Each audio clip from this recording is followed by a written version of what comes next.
Welcome to Inclusive Cyber, your front row seat to understand how a diverse mix of voices is not just necessary, but essential to protect our most sensitive computer networks and personal data. I'm your host, Danny Magallanes, and through my podcast, we shine the spotlight on the heroes and trailblazers from every corner of society who are redefining the diversity, equity, and inclusion frontier. Every episode is a step towards a cyber community that's as varied as it is united, where everyone has the keys to unlock their potential and the power to protect our digital world. Join us on this journey where every listen, every share, every dialogue inches us closer to this new reality. Caroline, welcome to Inclusive Cyber. Super excited. I know we've been talking a lot these past couple of 6-7 months when we officially met.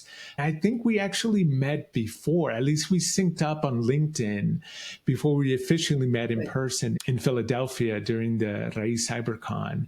But welcome to the show. Thank you. Happy to be here. I've been following your podcasting journey and I've learned and it has inspired me in many ways, not only personally, but also in the work that I'm doing. As I call it these days, the entrepreneurial digital nonprofit that I've launched with LatinX Digital Leaders Now. Yeah, you're too kind, Caroline. I think it's learning on both sides of the camera. It's been an adventure. Never in a million years that I think I would be interviewing innovators and entrepreneurs and leaders like yourself and other guests that I've had here. So it's been a fun journey. It's hard doing editing. Never thought in a million years we'd be doing video editing. It's given me an opportunity to understand people's mindsets because I believe in a growth mindset. We're always learning. And hopefully I'm going to be learning for the next 50 plus years. I'll be a viejito by that point. I'll be an old man. But it's about learning. So I think that is key. But just for background, I know for the audience who has been with me since the very beginning, you were part of the first video podcast that was released January 1st, along with two other colleagues that we met, at least I met, at Raíces CyberCon. For those who have not seen that episode, your history, your background is just amazing. But just some background on who Caroline is for the audience would be great. Great, I'm happy to. And those that do know me on LinkedIn, we wear many hats in our taglines, and we like to promote our passions, our purpose, and what we do. So for me, it's a lot of things all into one person that I think we can wear. So it's a proud immigrant, a 1% Latina and tech entrepreneur for 30 plus years. I'm a first gen college graduate. I also am an investor with Alchemist Investors. I'm an advocate and activist for equity in education, technology in particular. Through my journey of life, starting as an immigrant back in the 60s and arriving from a small rural town in Michoacan, Mexico called the Lagunillas, near Morelia, near Pátzcuaro, arriving in one of the biggest snowstorms in the Chicagoland area in Summit, Illinois. I thought it was like that all the time, but it was one of the biggest snowstorms in the century. And I'm like, oh my gosh, where are we landing here?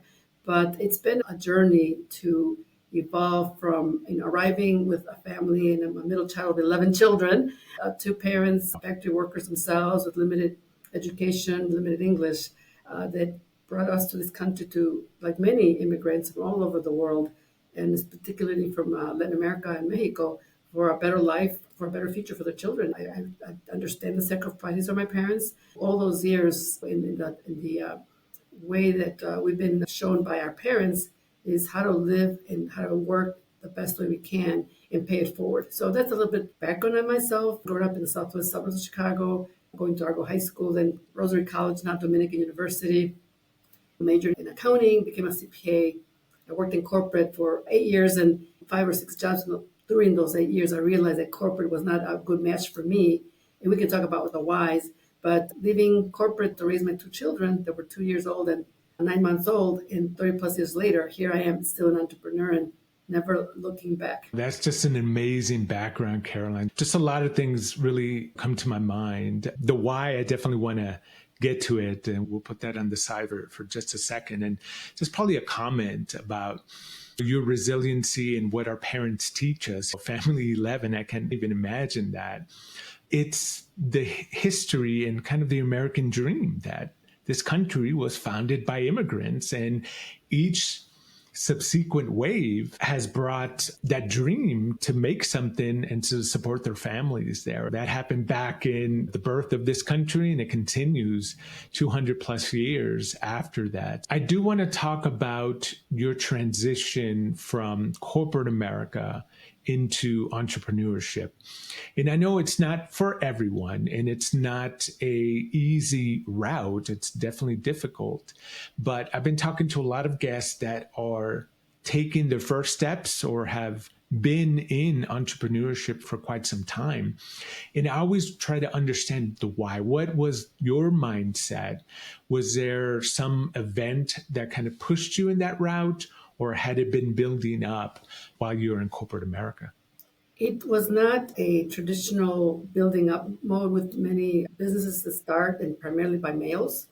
Mine was very non-traditional. Mine shifting from corporate to entrepreneurship is basically is the addressing what women face even today, is that wanting to still flourish and grow in your career, but you also feel that family and having children is important.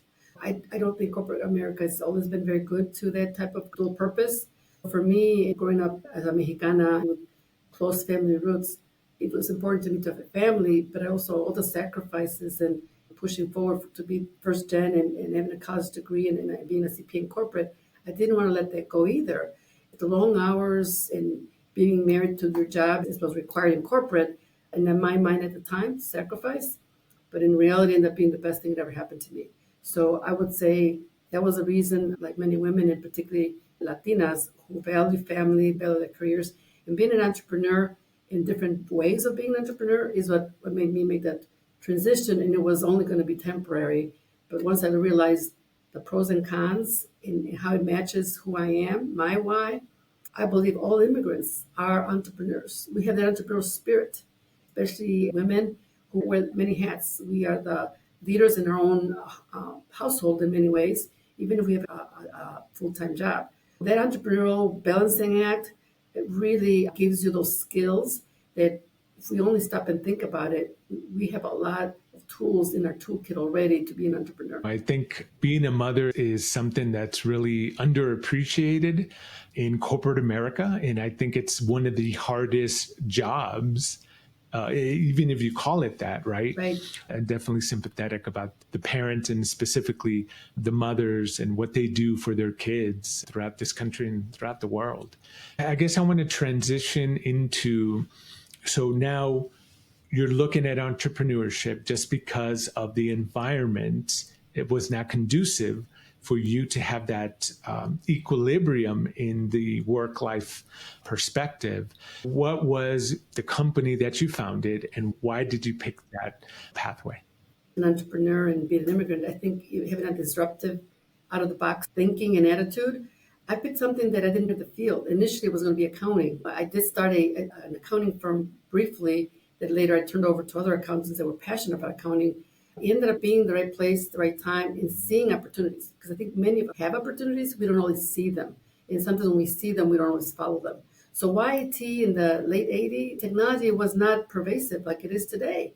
It ended up being that what I learned from corporate and I applied as a part-time consultant raising two children, 2-year-old and 9-month-old, is that my skills were valuable to the small business owner, to the entrepreneur. And early on, I started realizing that I have the opportunity to have this background in business and accounting.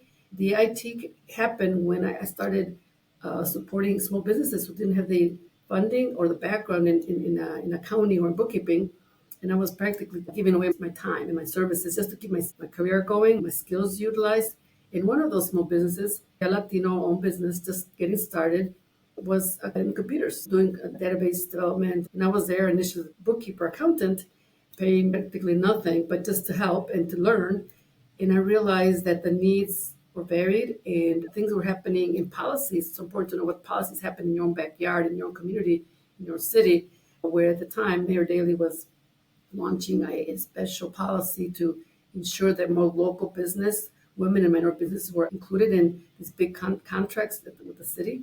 So one of those contracts was with Apple. And so the small business that I was working with was in those discussions, and I was part of supporting the business to get that contract. All of a sudden, I'm in sales, I'm in training, I'm in all these things, startup entrepreneur company that I ended up later starting myself. When I realized, wow, I can do this. Wow, I enjoy this. I can roll up my sleeve and try about anything to make these things happen. So the IT came purely accidental, and we were in a contract with Apple for 5 years representing them in the Chicago public schools. And my education story as an immigrant, first gen, connected with the technology we're providing to schools where there was not even power in the buildings, where teachers didn't know how to use it back in the day with Apple IIes, really very basic computers. And then I realized that there's a space for what we can do with the consulting background from corporate as an auditor, accountant. I can do this in schools. I saw huge opportunities and huge gaps in where the teachers were in skill sets and where technology could become, and learning a lot from the vision and innovation of Apple for 5 years. So that was ingrained in us, and we became a company called CSC Consulting Group, originally Computer Service and Consulting, and I thought of the name over the weekend that would correlate to my initials, Caroline Sanchez Crozier, Computer Service and Consulting. And then it evolved to CSC Consulting because I didn't want people to pigeonhole us as just computers. We do much more than that. So I hope that tells you a little bit about the why IT back in the early stages of technology development, which we've grown with over many, many years. It definitely makes sense. So just kind of two comments as you're talking about how and the why into team. The first one is the transferable skills that you had.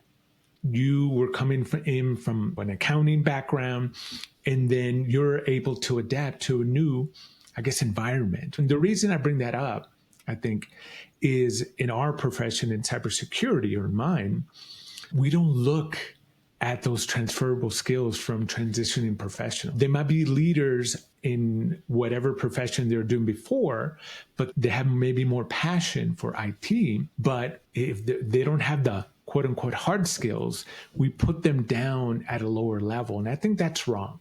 That's something that we need to do better, because they're bringing in problem solving skills, which we need a lot of. We need help in cybersecurity. The other point is what you said, being at the right place at the right time. I think a lot of people go through that, but you had that vision, that, again, las ganas, that determination to say, hey, there's something here that I can get into, instead of running the opposite way, because a lot of people fear ambiguity, or this isn't for me. They might miss that opportunity. It's not only being at the right place at the right time, but it's got to be what's inside of you to say, ooh, there's something here I can really push myself and move forward. And in this case, super successful. You saw an opportunity, and then you took it and you made it your own. So I think that's amazing. And those are some of the traits that I'm trying to learn, trying to educate the audience. Thank you for sharing that. You had mentioned a stat of Latina entrepreneurs when you started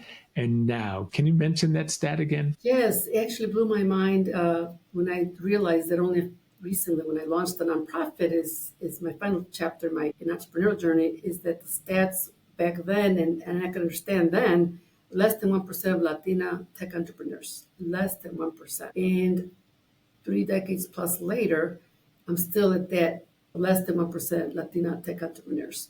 It blew my mind. I was too focused on my work in making an impact in our community through our business and through our many roles in advocacy and volunteerism. But I did start reflecting, and I just didn't see many that looked like me. Not Latinos, but even less Latinas in business, in the professional fields like technology. There are other fields that also have a less than 1%. My niece, next gen entrepreneur in architecture, she's at less than 1% as an architect. So it really created a calling of mine to move the needle. We can complain all day long, but what are we going to do about it? It's always been my philosophy on life. Okay, you may not like it, it may not be fair, and there are things you can't change and control, but at the end of the day, your attitude and what you do about it there's different things that you can do to make a difference. And that's what launched me to get the nonprofit started, using the social capital of many years and decades and many people that have been supporting the entrepreneurial journey. It was not by myself by any means. My family, my extended family supports, to now see that 1% changes by collectively bringing people like yourself and others who build on that and do it together. In one episode, there was a guest talking about all the trials and tribulations that they went through in corporate America. And one thing that we're not doing or not saying, it's playing that victim, right? It's not about, oh, all these negative things are happening to us. We see negative things around us, and some might be affecting us, but we're not playing that victim card. We're doing something about it. We're moving forward. We're like, hey, we're going to shift, get away maybe from this toxic, caustic environment and doing something else. There's another thing that I wanted to ask you.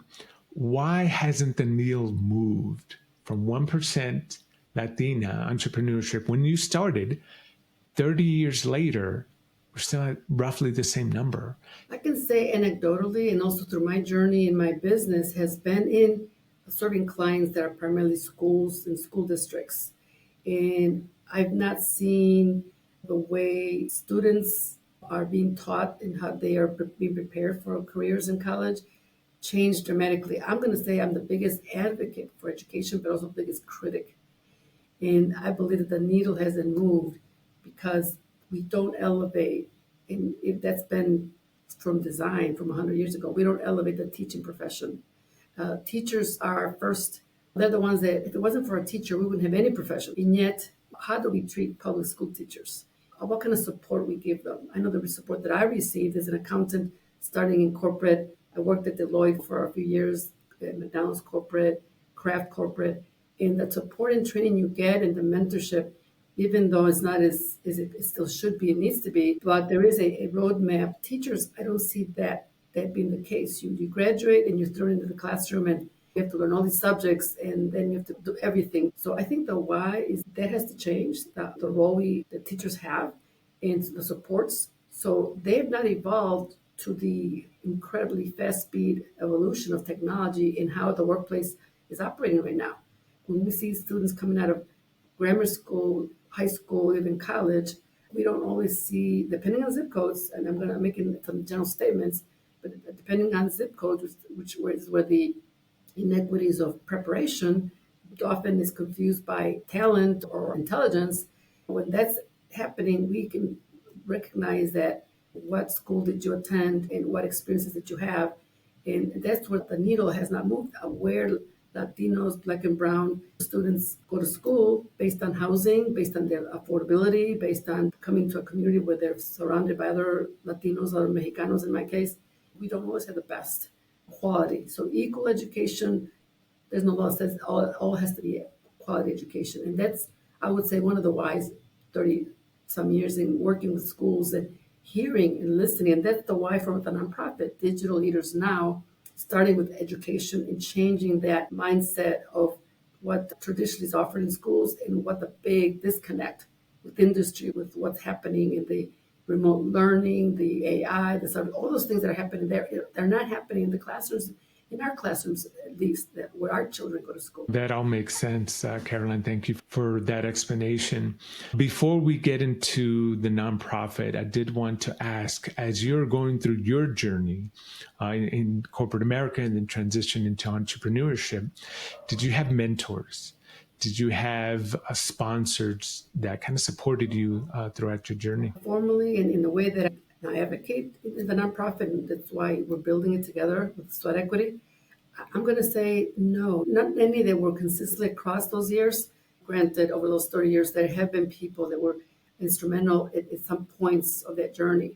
I can recall one just starting my business that had similar backgrounds like I did. It's an accountant, large family, coming from Texas, and he was the president of the board in Chicago, and that was our main client.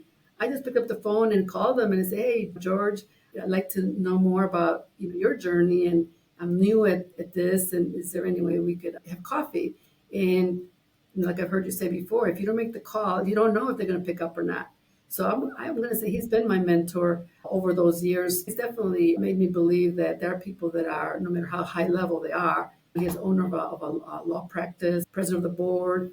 He ended up being appointed by President Clinton to the White House as an assistant treasurer in the Treasury Department. In all those years, he would invite me, he would include me in open doors, and that really created a lot of motivation, a lot of confidence. And so I'm going to say that's one example that even if it wasn't a lot of time, it was the right time and the right connection that made me feel supported. I definitely believe in mentors and sponsors. I know any new place that I start working at, I always ask the team that I'm leading, do you have any mentors? And it doesn't have to be within the company. It could be outside. It could be even family members as well. I always get the gambit of different answers. Oh yeah, I do. Or why do I need a mentor? Okay.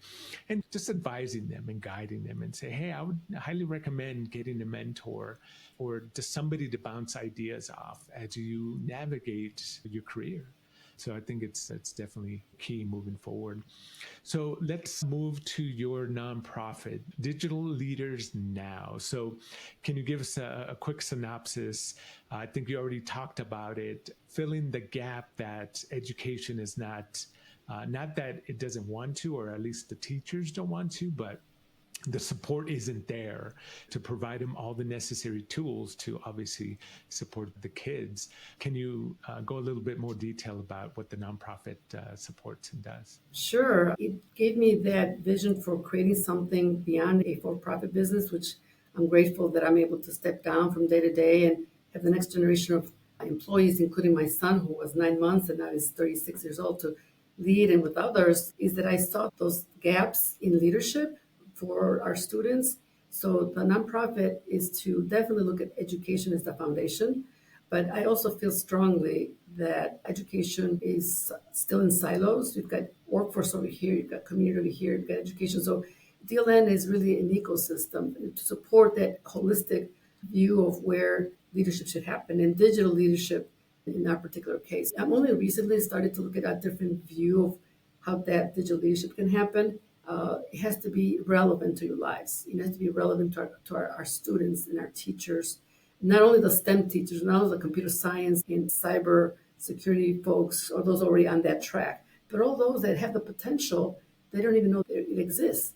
So Digital Leaders Now is to create that awareness, to build that digital leadership in everything we do in our work, in our world, whether it's how we live, how we learn, how we work, and how we play. So understanding that through the lens of a school community that includes parents, includes other stakeholders, that would be key. And the other part of it is a vision of building and creating generational wealth in a holistic health so that we don't just get married to our job or even our business and forget about our own health and forget about our family and taking time away, which I always tell myself to have that balance. So that's the vision for LatinX Digital Leaders Now, is to bring about interconnectedness within what education could be by bringing resources outside of the traditional school resources like ourselves, professionals, advisors, building up 70 plus advisors that are on the bench ready to help, ready to mentor, ready to speak about their journey to the students and to support teachers, but also the parents. I understand parents, they do play an important role in our, especially in our culture, but they don't have the same exposure and awareness of the changing environment of jobs and careers and the jobs that are going away with AI and with other things and the jobs that are being created. They don't know, and they do influence their children. They do say, make sure you get a college education or a career or whatever. Well, we need to support and be there guiding them as well as being their mentors for the parents. And last, of course, in the workforce where we see many people that were like me and like you, where you only saw ourselves in those career pathways, and the teachers don't look like you, the professionals don't look like you, and the professors. Is what can we do collectively? Now, of course, DLN can't do it all. People say, how can you do all this? Well, we can't do it by ourselves, but connecting the dots and bringing those resources together and starting with one school district at a time, like we have with Ridgewood High School in Norwich, Illinois, west of O'Hare, we can build it and grow it and be that model to replicate and to scale up. And that's where that phase, and I'm using all my consulting supports and skills that I've had in even my corporate days in a way that's sustainable and that establishes a strong foundation. That's where DLN is still in bootstrap mode. I'm a 3-year now pro bono CEO, as I say, and many are building it with many employees being volunteers and helping.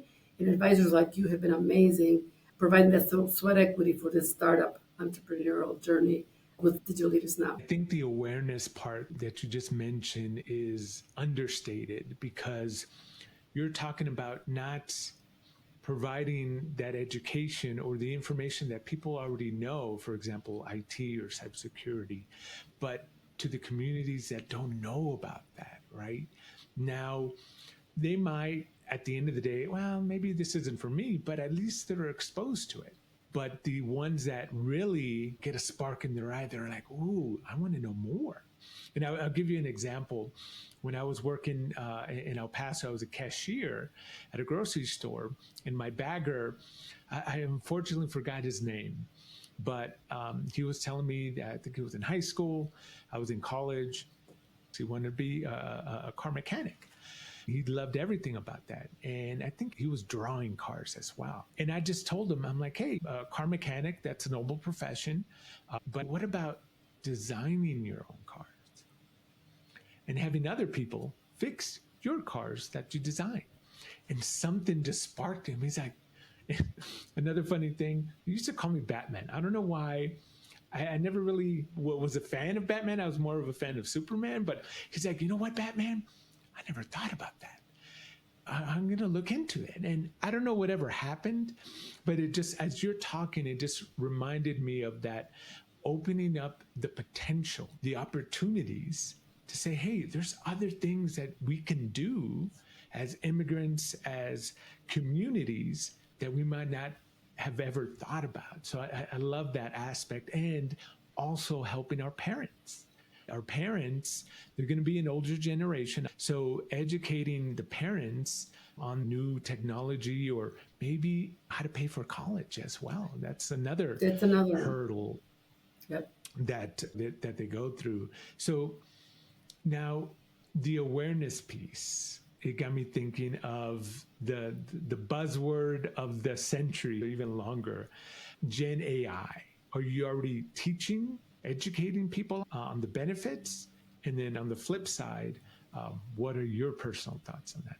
Building that foundation is where we're at still, in bringing subject matter experts, many being advisors that are contributing their time and their expertise, you being one, and having them lead from their own journey or experience in these 3 pillars that we've established: education, workforce, and community. Right now, we're in the early stages, thrilled that there are Latinas and from different countries of Latin America.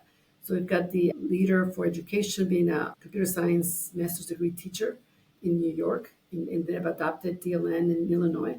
She's getting hands-on experience in the classrooms that she's applying in the pros and cons of AI. There's a lot of issues around the ethics and all of that. So that's what we're building curriculum and taking curriculum that already exists and how to apply it in a school holistically. The teacher, the students, the parents, the awareness of it, and policies around it. And of course, in the workforce, we've got another leader from Florida doing that leadership and contributing her own journey, her own experiences, and sharing it. We're in the process and hopefully using the podcast model as one strategy on where does AI fit in the workplace, in a career trajectory. And regardless whether you pursue a tech field, you should be aware of it. And you can also embrace it as a way to elevate your own profession. So that's in the industry side. And then, of course, the community, it's just the awareness, just demystifying it and not being afraid of it and not ignoring it.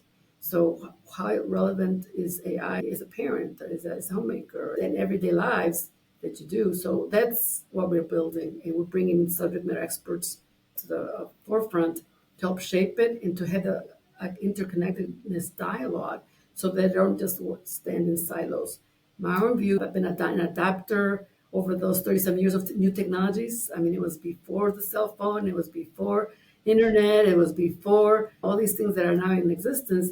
So I jump right in. I'm like, okay, I'm not going to be a subject matter expert in AI, but I can embrace it as a user, practice it in what I preach in our mission. I'm using it now more in how I do my work, and my role as a founder of this nonprofit is to raise funds, to tell our stories, to inspire. And so how I pitch, how I present my work, I'm using AI, and it's been a learning experience for me. And it's been like, it does feel like you have someone on your side, always there, ready to help, ready to guide you.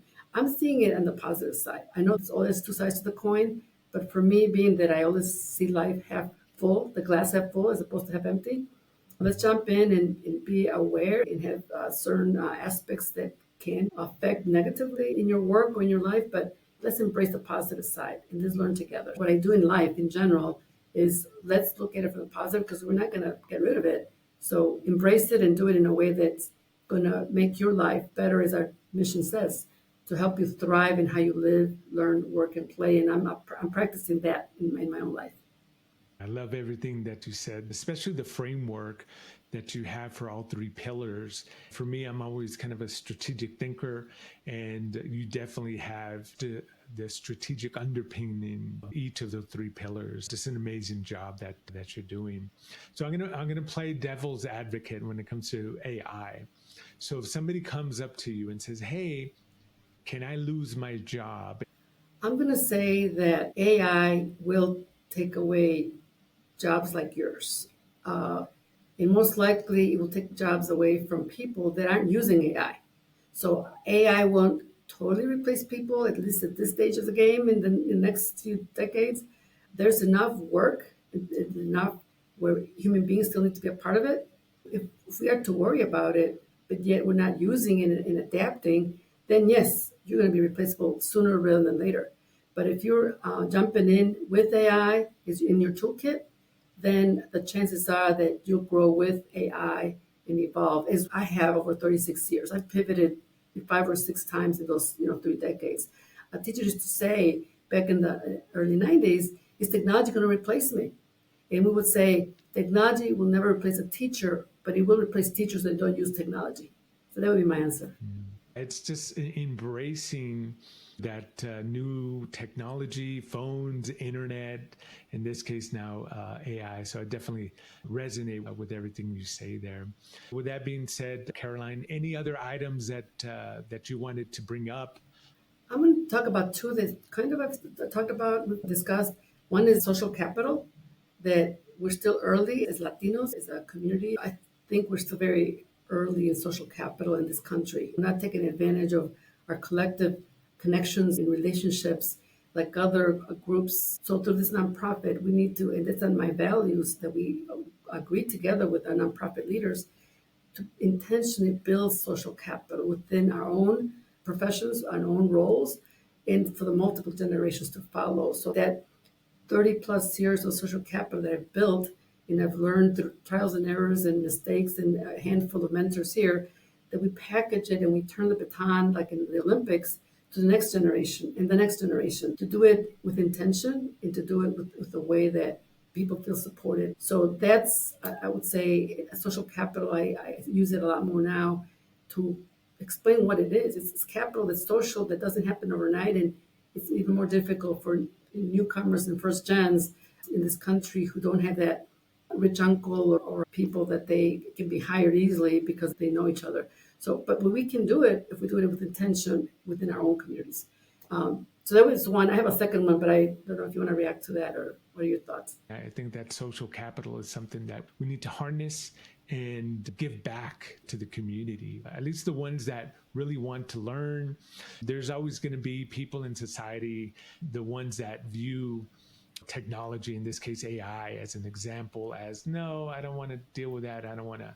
And yeah, ultimately their jobs will be replaced because they're not looking at the potential of technology. I would love to hear the second part you want to talk about. The second part is, that could be a whole other topic, another session, but it's cultural intelligence that I innately knew, and many of us do know, and the fact that it's not always recognized. I take that as a responsibility in a mission to build up is an asset what we bring to the table in the workplace, in schools, in community, by bringing diversity of thought, diverse thinking launches innovation, and being a disruptor. And we are as immigrants, being very creative and having two or three jobs sometimes, and having the paleteros in the corner and making tamales and selling at the corner outside of the school where your kids go to school. Cultural intelligence that we bring to the table that may not be formal education or may not be a formal business per se, but we bring a lot of life experiences that are really strengths. I heard that someone who inspired me, being an Angeles investor, I'm an angel investor with an organization, an amazing organization of leaders that we invest in tech startups that are Latinos, that the DEI is being attacked, is being hit in many ways. There are certain things that we should be fighting against with policies, but at the other side of the coin, there are a lot of things we can do coming in from a different aspect as to why, do not look at Latinos first on the chopping block. What we bring to the table and what businesses will benefit from and how they will grow by keeping this diversity in gender and culture and all that. So the cultural intelligence needs to get a bigger spotlight. And what does that mean? Make it hit home in corporate America who do care about the bottom line, who are facing competitiveness worldwide. We can't just come in and say it's the right thing to do, but it's the smart thing to do. Look at the ROI, look at the growth, look at the entrepreneurship of our people and our generations and our startups. Imagine bringing entrepreneurial spirit to your company and adding that to cybersecurity, to AI, and all those things that would be addressed better and different, and all those, in those companies to not look the same, think the same. I think that cultural diversity is a business enabler, and we need to speak more about it, because at the end of the day, I think corporations look at it from the bottom line, return on investment. And if we can look at it and frame the data points around that, then it's going to be embraced, because at the end of the day, corporate America is all about making money. Right? There's no way of changing that or going away from it. But so let's leverage that to our advantage. So definitely love everything that you said, Caroline. So in closing, I always ask this of all my guests: what books or book are you currently reading right now that you'd like to share? The one that I read over and over, and it's never enough because I always get something different out of it, is The Alchemist by Paulo Coelho. It's a very short story of a shepherd who went on a journey in search of a treasure. He later realized, after many experiences, that the treasure was right in his own backyard.